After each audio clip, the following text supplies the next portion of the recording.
What's up, guys? We are on tutorial number one. All right, and today we are talking about squatting. All right, why squatting? Squatting is something we do every single day, multiple times throughout the day. So, um, when you are getting in and out of the car, when you're getting in and out of a chair, when you're at the office and you're up and out, down out of your desk, you're picking something up off the floor. This is all uh, preservative to squatting. So um, we want to make sure you properly do that, that you properly focus on your squatting, because a lot of people, and squatting gets a bad rep, um, but it is probably the most primary movement we can do in training, period. I know a lot of doctors say as you get to a certain age, you shouldn't be squatting with weight because you're going to mess up your knees and all this and that. That's baloney. Um, the more you squat, the more functional your knees will be. It's just the way you squat. Are you squatting properly? Do you have the proper mechanics? Um, are you protecting your knees when you squat? These are the things that people aren't educated on. So um, never avoid a movement just because it may be painful or it's something that you are uncomfortable doing.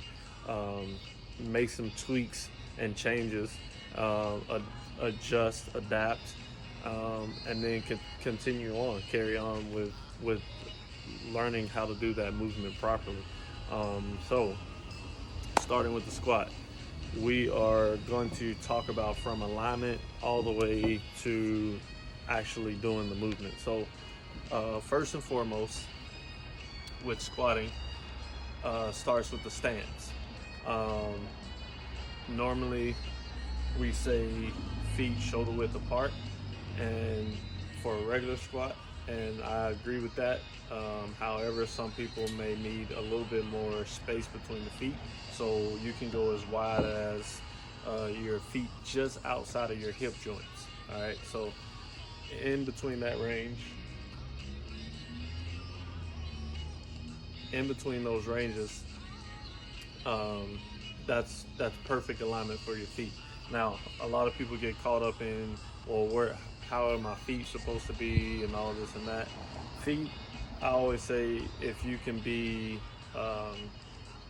can be straight ahead, if you're comfortable with your feet pointing straight ahead, great. If you can't, you're allowed to turn them out just a little bit. Um, Maybe at 40, 30 to 40, 45 degrees. All right, so um, from there, um, the number one thing that I watch for with clients, or if I'm just in a gym and I'm watching people squat just out of observation, the number one thing that I see is people bend their knees first. All right, and what happens there? I'll give you a side view. What happens there by bending your knees first? Your knees automatically go towards your toes. And you guys, pretty much everybody knows the theory of not letting your knees go past your toes. All right, and I'll take it even further than that, and I say your knees should be straight up and down. All right, along with your shin, they should be in a line. So, how you get there is we start with a hip hinge first. All right, I call it breaking of the hips. So what you want to do is simply push your butt back. It'll cause you to bend at the waist. All right. This is the very first step of a squat. Is pushing your butt back. All right. Because think about it.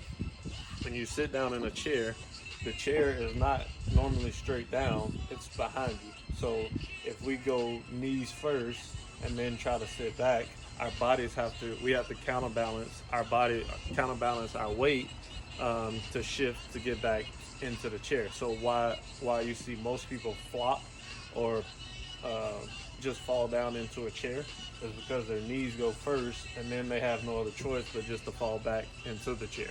All right. So how you properly do so is, I imagine a chair behind me. I want to push my hips back.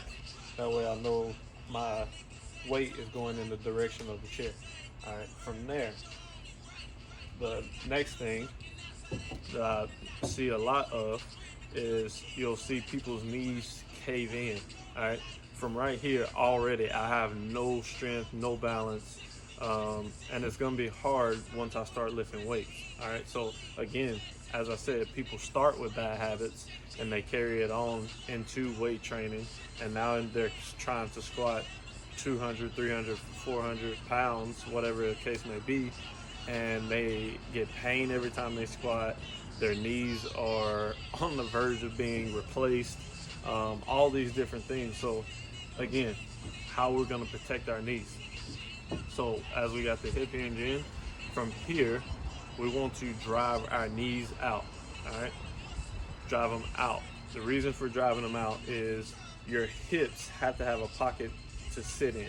All right, by by me letting my knees cave in, I'm closing the pocket of my hips. All right, so if you guys see there, all right, my hips have to be able to go straight down. All right, by me doing this, it closes the door on my hips being able to go down. So I can only go down so far, and from there, the only thing I'm going to do is tilt forward. All right, I've seen it so many times. You tell somebody you got to get lower, and the first thing they do is bend their chest over, and they think they're getting lower. Well, no, you're not able to move your ass up and down. All right, so you got to be able to sit your hips down in that pocket. So how we create that pocket is we drive our knees out, and as we drive them out, we just sit straight down. All right, from there. All right, this way all the weight will be distributed to your heels, which is where we have the power and force to come out of a squat. All right, so again, I'll show you here. Hip hinge first, drive my knees out as I'm going down. All right, leading into a perfect squat. All right, now let me give you a side view. For a proper squat, it's normally balance level. We normally go at parallel. What parallel is your knee should be at 90 degrees, a 90-degree angle, or lower. All right, that's a proper squat. All right, people go here and they think they're squatting. All right, or you see people do a lot of box squats. They're box squats. There's reasoning for box squats. But other than that, we need to be able to fully squat all the way down as far as we possibly can, and to be able to come all the way up. All right, that's how we keep our knees healthy. All right, being able to keep them functioning, being able to continue to do this. All right, and bend the knees. All right, once you start going to a certain range, or start stopping at a certain point, your knees start to lose that range of motion. All right, and that's where aches and pains start to come in, because they get used to being in a stationary position. So we want to be able to have the full range of motion. All right, so we want to hip hinge, drive our knees out, and we go down. All right, and from there we come back up. Now leads me to the next thing of when we come up. A lot of people you'll see, especially I see a lot of females, a lot of women, and again, it's because they carried it over from a younger age. I see a lot of young girls stand with their knees locked all the way out. And while it may not bother you at a young age, or it may not bother you while you're working out with no weight, on down the road, it will pertain to